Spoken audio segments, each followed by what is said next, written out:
The sea is really not a silent world, if you know how to tune in on it. With an instrument called a hydrophone, an underwater microphone, you can listen to the sounds made by sea life. In fact, to anything that goes on in the ocean. I was testing a very special set of highly sensitive hydrophones, which I'd rigged up as a unit. To my underwater phones, a whale sounded like blasts on a tuba. A friendly seal sounded like a dog barking. A playful school of porpoises reminded me of schoolgirls chattering. And this school of fish sounded like galloping horses. I was making recordings of these sounds. Later, scientists in marine land of the Pacific would play them back at different speeds and analyze them to help solve some of the mysteries of the sea. I didn't know that before the day was over, I'd be using my hydrophones not to study common marine life, but I'd be using them to try to solve one of the strangest and most dangerous mysteries that I've ever encountered in the ocean. The slate said urgent, up. A message had come from my friend Ernesto Santilla, a marine specialist, asking me to fly immediately to Punta Serena, on the coast of Baja California, and to bring all my underwater equipment.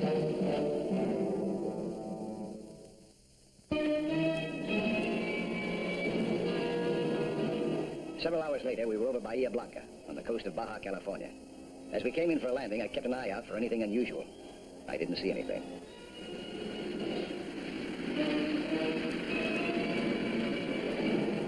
We landed in the bay and taxied toward Punta Serena.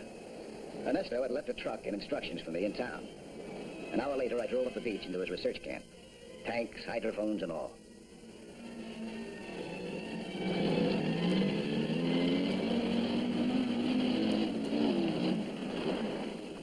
Hello, Mike.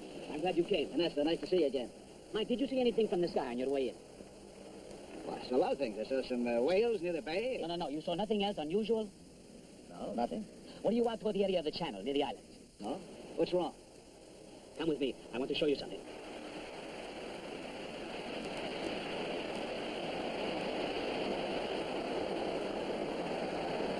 I'd like you to look at that net. Got a hole in it. What's so unusual about that? This man, Julio, is prepared to swear that this hole was made by something as if from another world. A sea monster. Sea monster? That's right, a sea monster. He describes it as being so powerful that it makes the whales leap from the waters in fear. Well, a killer whale will do that too, you know. He says it set up an underwater turbulence that made the bell buoy in the channel ring as if the devil himself had hold of its tongue. You actually get a look at this sea monster? Si, senor. He describes it as having long wild hair and eyes that burn. No, these are reliable men. They have been professional fishermen for 20 years. I know them both. They are very, very certain of their story. You see it too? Hernando had seen it the day before, at exactly the same place, at exactly the same time of day, 4:30. So they think it may come into that area at that time to feed. They differ in one way. Hernando saw no streaming hair. He describes it as being shining and circular, like a flying saucer. But they only got a quick glimpse of it, huh? Yes.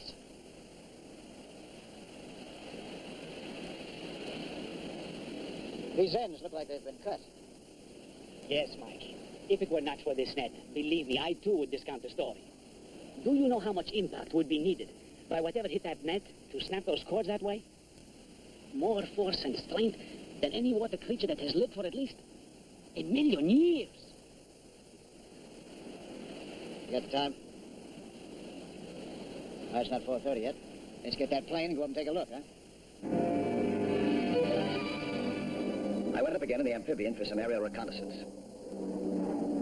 We were over the bay again, and this time I had an idea where to look, in the area of the channel. But I still didn't know what I was looking for. Far below us, we could see many whales swimming lazily near the surface. We came down close to the water to get a good look at them. Nothing seemed unusual.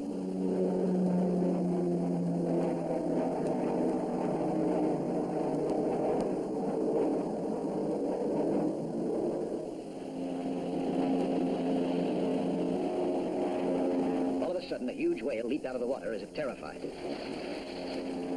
Then another. And another. The whole herd was running and leaping in panic. We couldn't see what was causing it all below the surface. But there was something. I couldn't doubt that anymore. We went back to the camp to study the problem. We considered every possible angle. We studied charts, calculated currents, and consulted many of Ernesto's books. We knew that many supposedly extinct sea creatures had been discovered alive in recent years. Still, I couldn't accept the idea that any sea monster could create such a turbulence, panic a herd of whales, or push right through a heavy-duty net. Ernesto couldn't accept it either. But what other explanation was there? I decided that there was only one thing to do. Collect data on it, right there in the water as it passed. We might be able to get a look at it, or even photograph it. And with my hydrophones, we could at least record sound data on it. Julio agreed to be our guide. To solve this mystery of the sea, we were ready to risk our equipment, and perhaps our lives.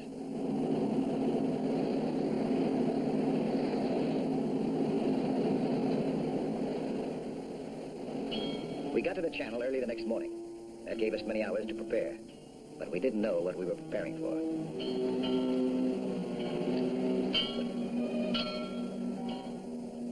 As we loaded the dinghy, I realized how wise Ernesto was when he asked me to bring all my equipment.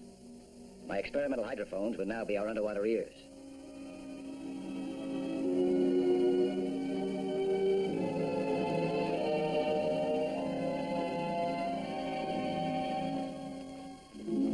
We agreed to place them at specific angles and depths in relation to each other. Each phone had its own miniature transmitter, broadcasting to the receivers, meters, and tape recorders aboard the Teresa. By comparing the sounds and intensities and making some calculations, we could chart the course, the depth, and speed, perhaps even the size of anything that passed through the channel.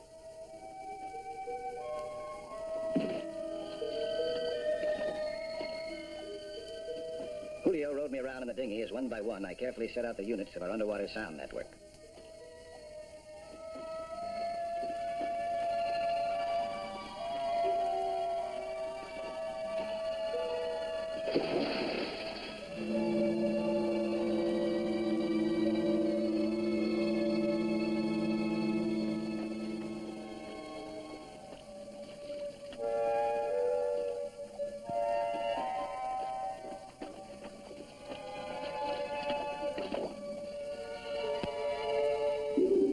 Adjusted the floats and cables, I made a final check on the connections, the directions, and distances.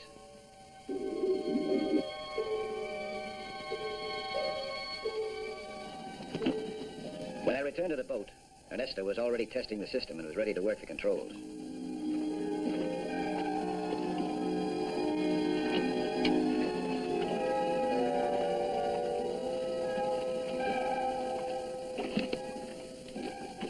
How's it working?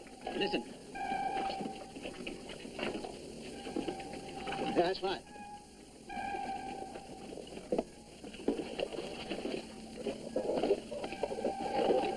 You are not going into the water again, Mike. Yeah. I just changed my tanks. These are full ones. The time is now too close. It will be too dangerous until we know what we are dealing with. Well, that's why I want to get a good look at it. I can see much better down below. The boat is the safest place for all of us, Mike. I will not consent. You brought me down here because I'm supposed to know my job. Let me do it, huh? My way. Yeah.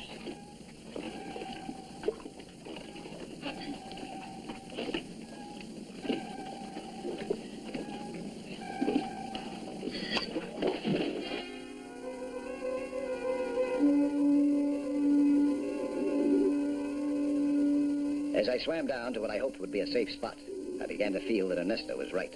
It would be dangerous, but nothing could take the place of a face-to-face look. And whatever it was bound to be something that I'd never seen before. Maybe something no man had ever seen before. I found a good spot and waited.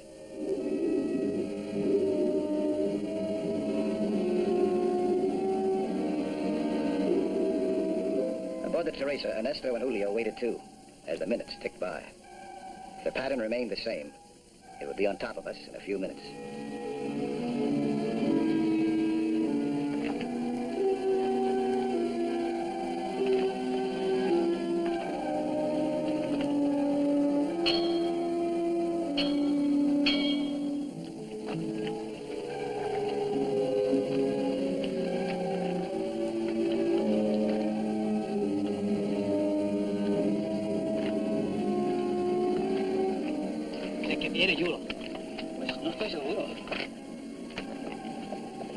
I wondered what I would do about it if it was something out of the depths. But even if I had wanted to change my mind, it was too late now to get back to the boat. I felt a faraway vibration in the water, and I heard an eerie sound. Whatever it was on its way. I braced myself and set the camera. I figured that no matter what happened to me, I might still get a photograph. Perhaps something of tremendous scientific value. Kevin! It comes! Even the whales are afraid!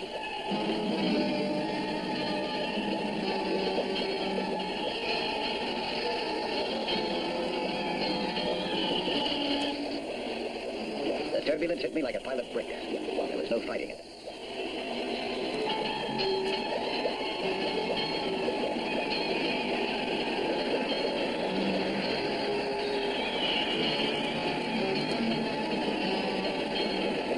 My body was tossed around like a feather. I was turned over and over. I knew that I wouldn't be able to get a picture, or even a look. I wondered if I lived to tell what had happened to me.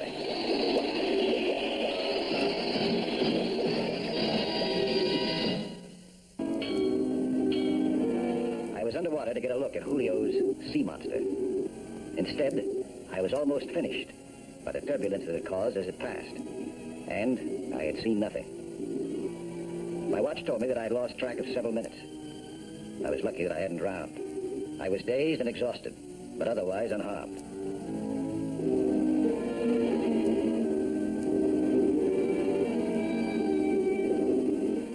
As I surfaced, I looked around for some trace of the thing, but saw nothing.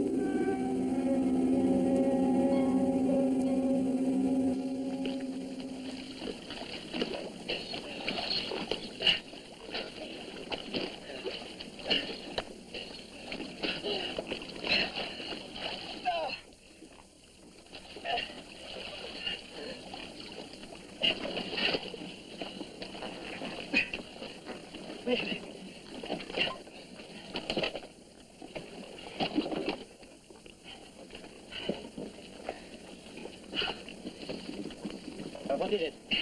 What did you see? Nothing. It came too fast. It was like being caught in a terrific underwater current. Oh, boy. Threw me around, knocked me over. I didn't even get a chance to take a picture of it. When I finally got up, it was gone. What about you? Did you see it?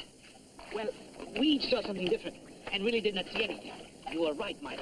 Its speed is fantastic. Nothing is sure. But the hydrophones picked it up from the beginning. After you rest, Mike, we'll play it back and start our analysis.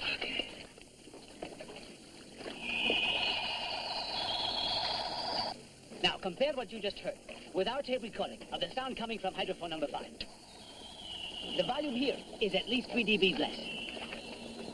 That puts it even further to the left side of the channel. That's right. Right about in here, would you say? Never nearer than 20 feet from the surface. It sounds to me like it could be some form of that fish which you call sculpin. They have that strange metallic hum and ring, too. Look at the course this thing takes.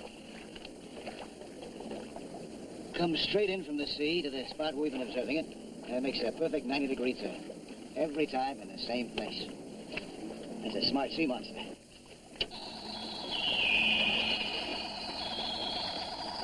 Every time I listen to this thing, I can't help but think that...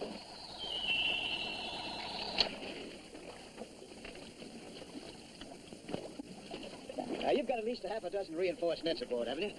We have 8, Mike. Well, if it's okay with you, I'd like to stretch all 8 of them in a row, one right behind the other, across the channel. Starting from this point. Right here. So as to slow it up just long enough to get a real look at it, huh? That's right. Maybe take a picture of it, too. And if I'm lucky, even disable it. At least it'll give us a chance to find out what we're up against. We can keep it there for just a half a minute. Now, what do you say? You willing to risk those nets of yours? I'm afraid it'll probably go through the first 3 or 4 of them, but I think the rest of them will hold it. Yes, Mike. If you will agree this time to stay on board with us. Until we have something in those nets, then I'll go down and take a picture of it, huh? Okay. Well, we have until 4:30 tomorrow. We got a lot of work to do. Let's start rigging those nets, huh? We worked the rest of the day and all of the next, rigging the nets. We finished just in time. We were watching the meter, which measured overall vibrations.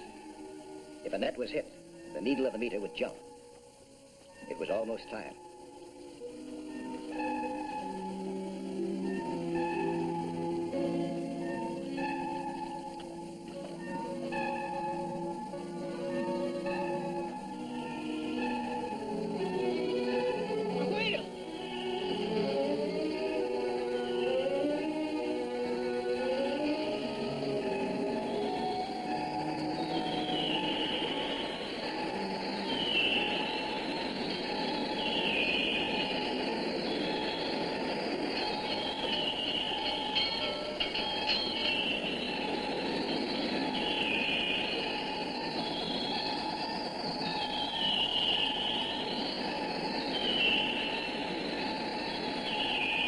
It hit the first net. The second. And the third. But the fourth had a different sound. It seemed as if the thing was hanging there. I knew that I might have only seconds in which to look at it. As I sped downward, I wondered what was waiting for me in the fourth net. There was a clean hole in the first net. I swam through it.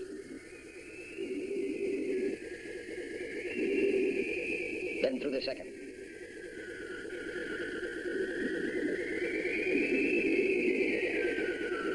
And through the third. And then I saw it. It looked like a mass of foaming bubbles. It wasn't any sea monster from out of the deep. It was a man-made monster, and one of the strangest devices I had ever seen. At first, I could hardly believe that so small an object could have created such tremendous turbulence. But as I approached it, I understood better. Even with its power cut down by the damage it had suffered in the nets, it writhed, twisted, and strained like some live creature. I tried to find some way to put it out of action. I pulled on one of the antennae. It came off easily, and the pressure diminished slightly. Something is hit. That sound is not as strong.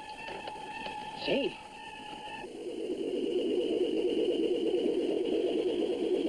Then I pulled off another, and the whole mechanism quieted down.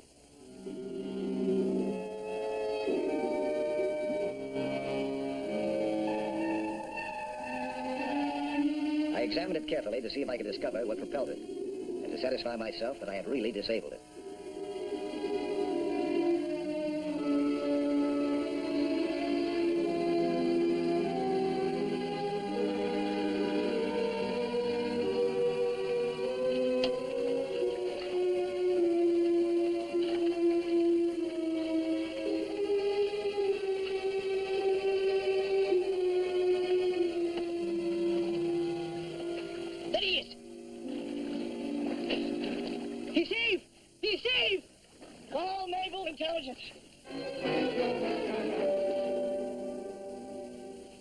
Now, for the time being, we have to request your strictest silence concerning this object. Later on, there may be an official announcement. Yeah, we understand. You sure that's what this is? Has every appearance of being an underwater satellite. Built to orbit underwater in the same way that other satellites orbit in space. But how can so small an object cause such a tremendous turbulence? By its tremendous speed. And I must get that speed by using the pressure of the water itself for propulsion. Yes, I agree, senor. That's pretty ingenious, huh? You know that 90-degree turn you spoke of?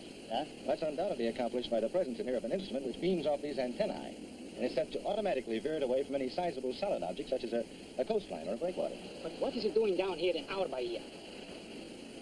Got a theory about that. I drew a straight line down the coast, past San Francisco, Los Angeles, San Diego, down to this bank. I see. This is the first point at which the coast of Mexico projects out far enough to make it turn. That's right.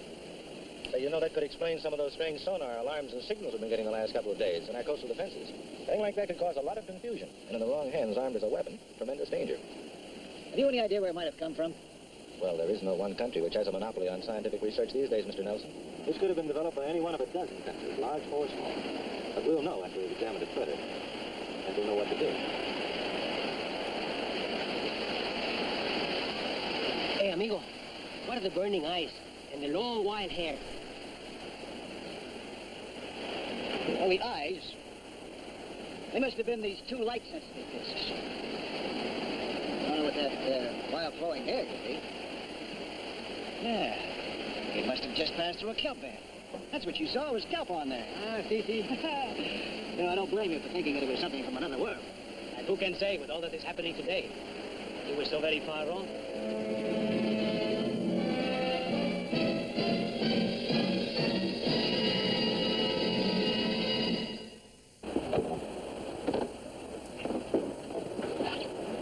I'll be back next week at the same time with another SeaHunt story. Plan to be with us again, huh?